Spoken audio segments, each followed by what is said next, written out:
Hello மக்களே, நம்ம இன்றைக்கி வந்துட்டு ஐஃபோன் எடுத்து கொடுக்க போகிறோம். யாருக்கு அப்படிங்கிறத அப்புறம் சொல்கிறேன். அதுக்கு முதல்ல வந்துட்டு இன்றைக்கி வந்துட்டு என்னோடய வாய்ஸ் வந்துட்டு ரொம்பவே டிஃப்ரெண்ட்டாக இருக்கும். ரீசன் அப்படின்னு சொன்னால் 3 நாளாக எனக்கு உடம்பு சரியில்லை, ஹை ஃபீவர் அப்படின்னு சொல்லலாம். இன்றைக்கி ஓரளவுக்கு பரவாயில்ல.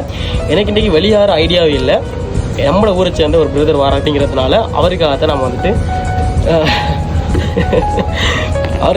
நம்ம இப்போ இன்றைக்கி வெளியாகிறோம். ஆமாங்க, நான் சொன்ன அந்த தம்பி தான் இந்த தம்பி. இவருக்கு தான் வந்துட்டு இப்போ ஒரு நல்ல ஒரு கண்டிஷனில் வந்துட்டு ஐஃபோன் எடுக்க போகிறோம். ரீசெண்டாக ஐஃபோன் 16 சீரிஸ் வந்ததுக்கு பிறகு ஐஃபோனோட ப்ரைஸ் வந்துட்டு தாறுமாறாக வந்துட்டு சவுதி அரேபியாவில் குறைஞ்சிருக்கு அப்படின்னு தான் சொல்லணும். நான் ஆரம்பத்தில் பார்த்ததை விட இப்போ ஐஃபோனோட ப்ரைஸ்லாம் வந்துட்டு உண்மைக்குமே வந்துட்டு நல்ல ப்ரைஸில் வந்துட்டு போயிட்டு இருக்குது. நம்மளை நம்பி வந்த இந்த தம்பிக்கு வந்துட்டு நம்ம 100% வந்துட்டு நல்ல ஒரு கண்டிஷனில் ஒரு ஃபோன் எடுத்து கொடுக்கணும் அப்படிங்கிறதா என்னோட மைண்டில் இருந்த ஒரே ஒரு விஷயம். ஃபைனலாக பல கட்ட தேடல்களுக்கு பிறகு வந்துட்டு தம்பிக்கு ஒரு ஃபோனை வந்துட்டு செலக்ட் பண்ணி கொடுத்தாச்சு. அப்புறம் என்ன, நான்